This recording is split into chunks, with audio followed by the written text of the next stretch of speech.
So let's solve the problem statement. Exercise 3.12. In potentiometer arrangement, a cell of EMF 1.25 gives balance point at 35 centimeter of length of wire. Balance point means null point. Okay. Means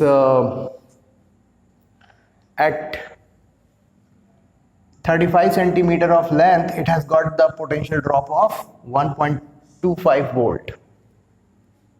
इसको थोड़ा सा diagram बना के समझने की कोशिश करता है.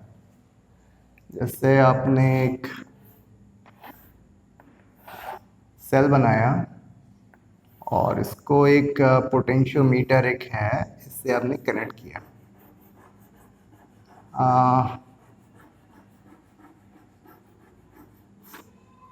काफ़ी लंबा सा है.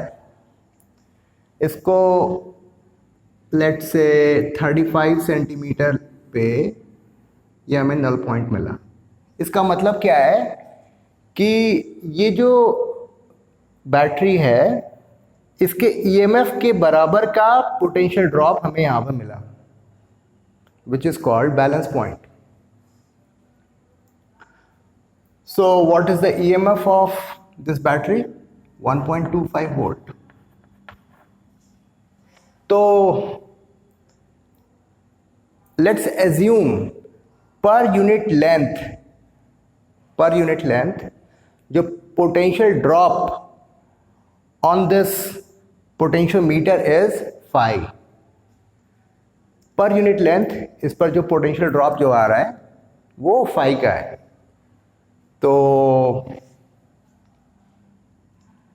1.25 जो है, तो टोटल जो ड्रॉप कितना आएगा, ये 35 है ना, 35 फाइव.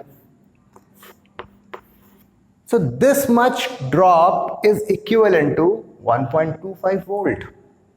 इसका मतलब यही हुआ. पर यूनिट लेंथ यहां पर जो पोटेंशियल ड्रॉप फाई अगर है तो टोटल ड्रॉप कितना हुआ, 35 phi, which is equivalent to 1.25 volt. ठीक है. इस तरीके से आप कह सकते हो कि we can get the value of phi. No problem. Anyway we are not interested in getting the value of phi, तो वो कोई बड़ा मैटर नहीं है. If the cell is replaced by another cell and the balance point is shift to balance point shift to 63 centimetre. तो एक दूसरा experiment हम कर रहे हैं जिसमें ये जो बैलेंस पॉइंट है ना,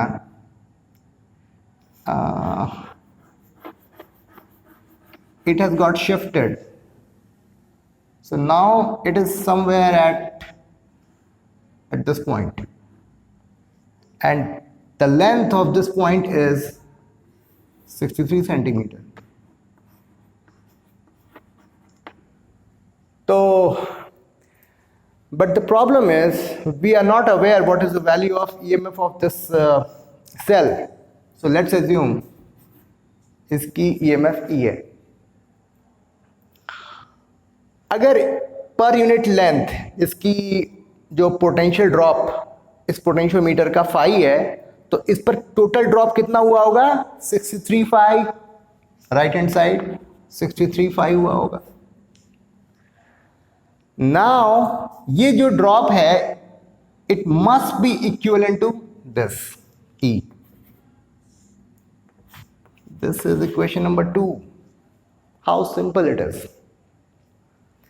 अब कुछ नहीं है, इन दोनों को आपस में डिवाइड कर दो and we can eliminate this phi and we can get the value of E. तो यहाँ पे ऐसा करते हैं ना, यहीं पे कर देते हैं 1.25 LHS, दोनों के LHS को आपस में डिवाइड किया और RHS को भी डिवाइड कर दिया. 35 फाई, ये गया. ठीक. तो 1.25 is 5/4. 63 divided by 35, 5 7 जा 35, 7 9 जा 63.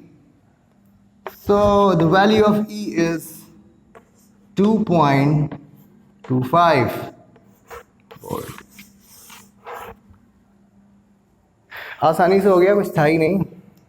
वैसे इस ढंग के क्वेश्चंस नॉर्मली आप कॉम्पिटिटिव एग्जाम्स में आप एक्सपेक्ट ना करो, लेकिन हाँ बोर्ड एग्जाम्स में तो आसानी से पूछे जा सकते हैं, कोई दिक्कत नहीं.